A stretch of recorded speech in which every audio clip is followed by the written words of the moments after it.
Questo è un impianto a perdere in sostanza, è costato 26 milioni di euro, 7 dei quali devono essere ancora pagati.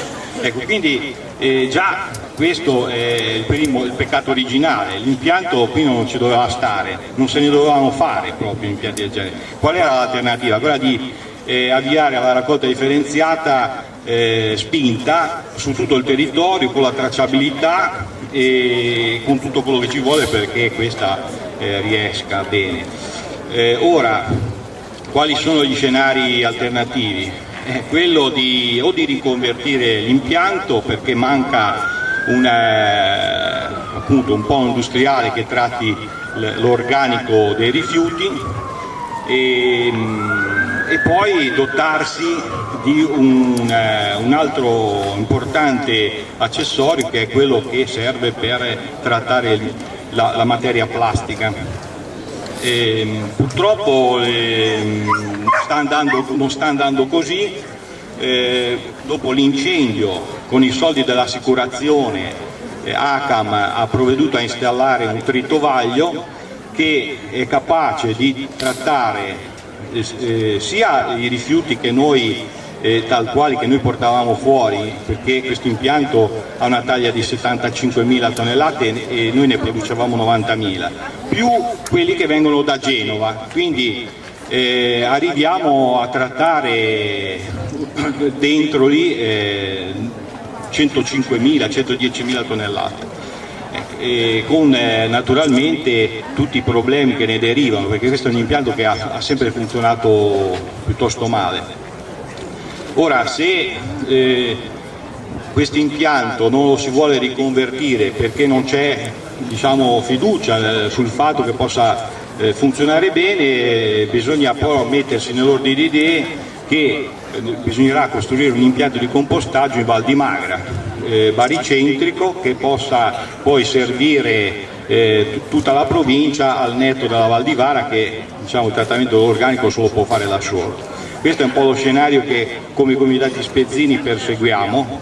E c'è ancora da vedere una cosa: siccome la legge regionale 84 del 99 permette di fare delle variazioni di questi impianti per quanto riguarda le dimensioni e la quantità di materiale trattato, ebbene quella legge lì lo consente, ma a patto che queste variazioni non superino il 10% appunto del materiale trattato. Dentro lì vanno 96.000 tonnellate, quindi il 10% sono 9.600 tonnellate l'anno. Ma qua, se arrivano adesso da Genova 2.500 tonnellate al mese, vuol dire che ne arrivano 30.000 all'anno, quindi abbiamo più che triplicato la quantità consentita. Ecco, io credo di aver fatto un quadro completo e non ho più nulla da dirvi. Ringraziamo signor Cuciniello. Allora, buongiorno a tutti, io sono Volpati Maurizio, sono un rappresentante qua dei cittadini del comitato di Salicetti, insieme alla Sonia Bernardi, che stiamo lì presente, che è nascosta. Stiamo facendo questa battaglia per un motivo importantissimo, quello che dice la Costituzione della Repubblica Italiana, l'articolo 32, dove dice la Repubblica tutela la salute come fondamentale diritto dell'individuo e interesse della collettività. Allora, noi quello che vogliamo l'abbiamo già fatto sapere, però è da pubblicizzare in particolar modo per questa zona qua. Noi abitiamo dietro questo impianto qua, 84 metri dall'impianto.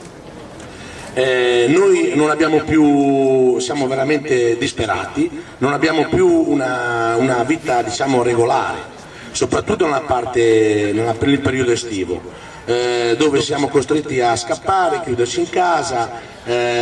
Quando si finisce di lavorare vuoi mangiare fuori in quel pezzettino di giardino, non lo puoi fare, se sei a fare anche una passeggiata a ridosso o sotto vento devi scappare perché c'è puzza.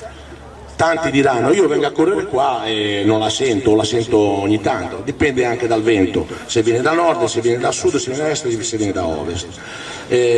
Questo è quello che noi vogliamo. Al primo posto c'è la salute, senza la salute non andiamo da nessuna parte. Pensiamoci un po' tutti bene, se uno si sveglia la mattina e dice io sono malato, ma non è che ha la febbre, ha qualcosa di più grave, la sua vita è finita.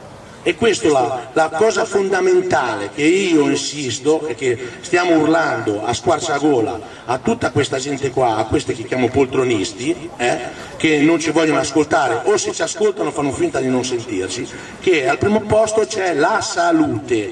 Questo è riallacciato alla centrale, è riallacciato poi a Piazza Verdi, è riallacciato a Pitelli, oltretutto c'è anche il comitato qua di Pagliari. Io ho abitato anche, purtroppo sono l'uomo delle discariche, si vede che sono sfortunato nella mia vita.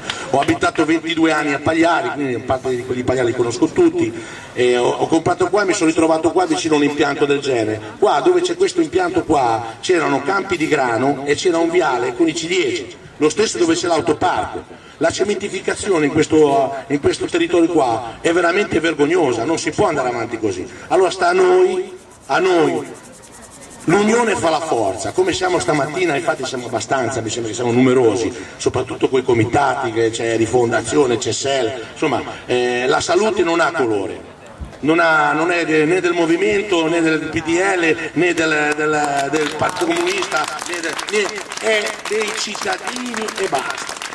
Io concludo perché è inutile che mi aggancio a Corrado che ha spiegato un po' l'impianto, lascio il tempo anche agli altri perché tanto ha fatto una... No, volevo solo dire una cosa, più che altro che siamo stati in degli esposti, non so se chiudo perché praticamente dal 2013, prima la battaglia è partita dal 2005 con il comitato La Macchia, con la Carla Bertolotti e il suo gruppo, poi praticamente si è interrotta per vari motivi e diciamo l'abbiamo ripresa noi come comitato Salicetti dal 2010. Dal 2011 poi siamo incominciati a fare le reclami, sindaco, vigili, carabinieri e poi praticamente siamo partiti col primo esposto nell'agosto 2012.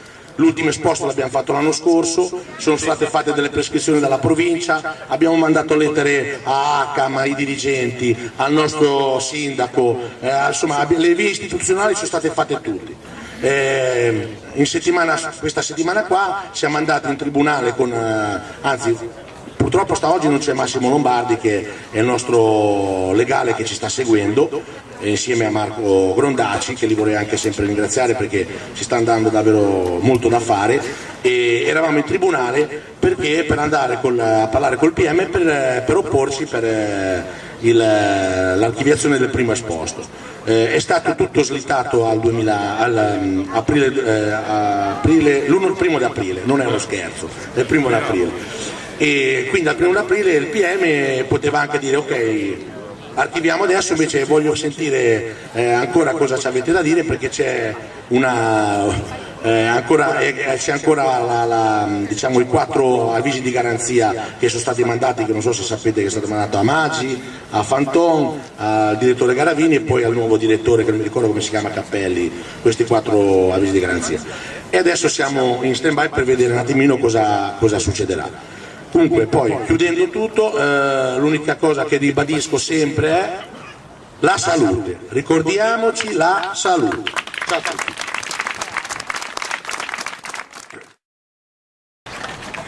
Buongiorno a tutti, sono Francesco Battistini e perché siamo qui questa mattina? Siamo qui questa mattina alla ragione Maurizio Volpati